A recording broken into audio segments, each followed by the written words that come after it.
Sehat jiwa bukan hanya sekedar terbebas dari gangguan jiwa, tetapi sehat jiwa itu tentu ada kriterianya. Apakah Anda termasuk orang yang sehat jiwa? Mari kita lihat satu persatu dari penjelasan saya. Nah, yang pertama adalah tentu orang yang sehat jiwa selalu mempunyai perasaan yang sehat dan bahagia. Nah, orang yang sehat jiwa tentu akan merasa sehat, merasa bugar, merasa enjoy, merasa rileks. Jadi kalau orang udah ngerasa letih, lesu, tidak bergairah, tidak semangat, nah tentu harus hati-hati, artinya tidak merasa sehat. Atau sering pusing ya, apalagi sesek ya, kakinya sakit semua ya, jelas sudah nggak ada perasaan sehat itu. Nah, kemudian juga bahagia. Ketika seseorang nggak ngerasa bahagia, bahkan khawatir, sedih, takut, jengkel, bingung, nah tentu ini sudah jelas bahwa itu keluar dari yang namanya sehat jiwa.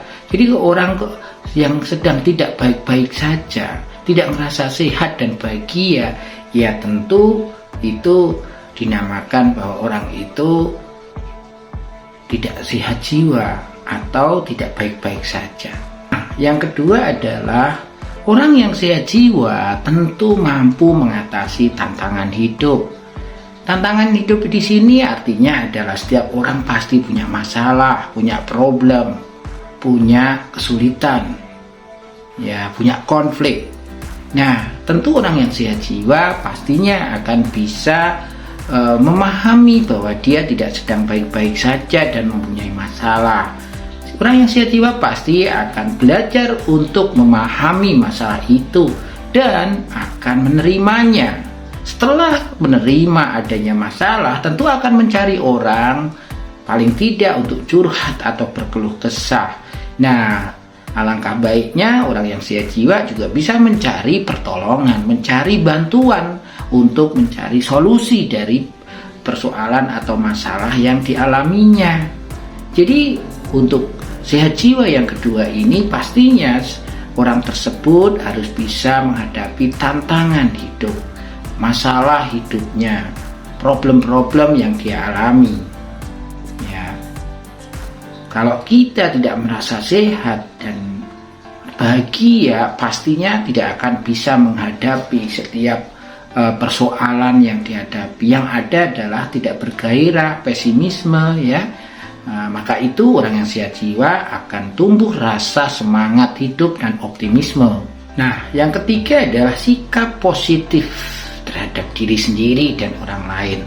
Tentu orang yang sehat jiwa mempunyai sikap yang baik terhadap dirinya, tidak mempunyai kritik diri atau label yang negatif terhadap diri. Karena label negatif atau kritik diri justru akan membangun rasa malu dan tidak percaya diri, sehingga pastinya akan menghambat untuk melakukan sesuatu yang positif, termasuk di dalam bekerja. Juga ketika seseorang mempunyai sikap yang negatif terhadap orang lain, tentu akan menghambat hubungan sosialnya, tidak akan tertarik untuk berhubungan sosial dengan orang lain. Kenapa? Ya karena orang itu akan merasa tidak nyaman bersama dengan orang lain, enggan untuk bergaul, bahkan bekerja sama, sehingga cenderung akan hanya diam di rumah dan membatasi diri dari kontak sosial. Sehingga orang yang sehat jiwa ya tentunya harus mempunyai sikap yang positif terhadap diri dan orang lain. Nah, yang keempat adalah sikap menerima orang lain apa adanya. Terkadang kita tidak mampu menerima kelebihan orang lain, tidak bisa menerima kekurangan orang lain.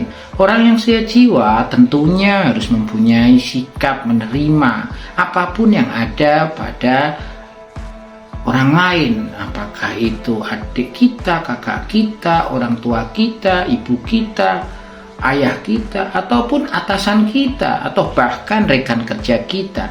Ketika kita tidak bisa menerima kekurangan orang lain, tidak bisa mengakui kelebihan orang lain, tentu kehidupannya tidak akan bahagia, tidak akan nyaman. Ya, tentu akan menimbulkan pikiran-pikiran yang jelek. Makanya orang yang sehat jiwa dituntut untuk bisa menerima kekurangan orang lain, dan mengakui kelebihan orang lain.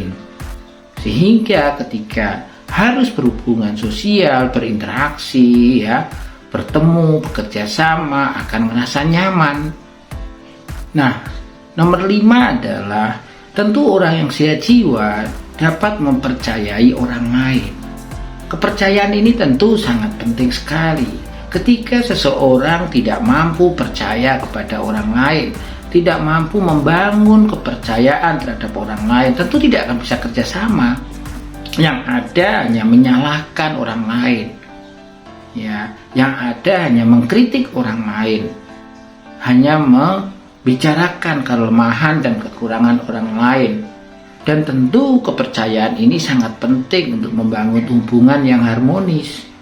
Ketika orang sudah nggak percaya dengan orang lain, bisa jadi orang itu sudah nggak mau cerita atau berkeluh kesah kepada orang lain.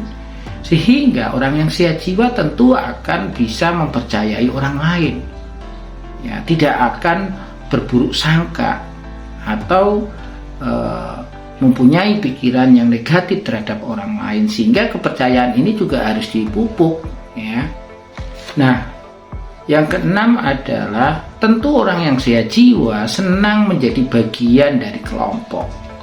Orang yang sehat jiwa pasti ingin bekerja sama dalam kelompok, berkumpul, mungkin bergotong royong, mungkin bekerja sama dengan tim. Jadi mau sepintar apapun, secerdas apapun seseorang, ketika dia tidak bisa bergaul, berinteraksi dengan kelompok, berbagi peran di dalam kelompok, dan merasa nggak nyaman dengan kelompok, dengan tujuan kelompok, itu namanya nggak sehat jiwa.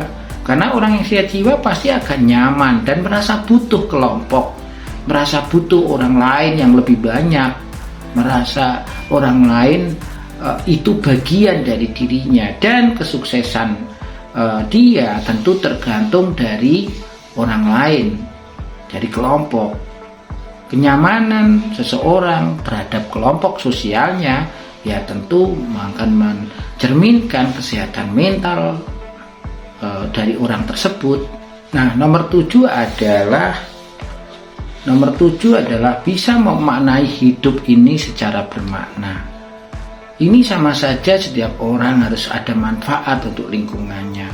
Ketika orang tidak bisa menilai kebaikan apa yang sudah dilakukan, manfaat bagi orang lain apa, seandainya tidak dilakukan apa, tentu akan berdampak pada seolah-olah dia tidak ada makna, nggak ada arti untuk orang lain.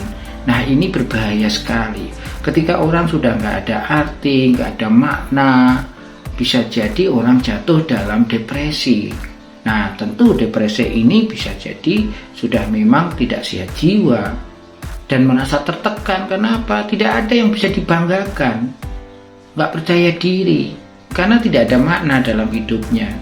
Tapi kalau orang yang bisa menilai hal positifnya dia, bisa memaknai setiap tindakan itu manfaat untuk orang lain, dan orang lain itu mengambil manfaat itu, maka akan merasa bermakna. Dan tentu rasa bermakna ini bisa membuat orang menjadi merasa sehat dan bahagia. Nah, itu kira-kira 7 hal yang bisa saja dikatakan orang itu sehat jiwa atau tidak. Jadi kalau Anda merasa bahwa sehat jiwa, pastikan 7 hal tadi ada. Silahkan kenali jiwa Anda masing-masing. Semoga semuanya tetap sehat jiwa. Kalaupun beresiko untuk tidak sehat jiwa, perjuangkan, masih ada kesempatan. Selalu optimis. Itu saja, sampai jumpa lagi di video berikutnya.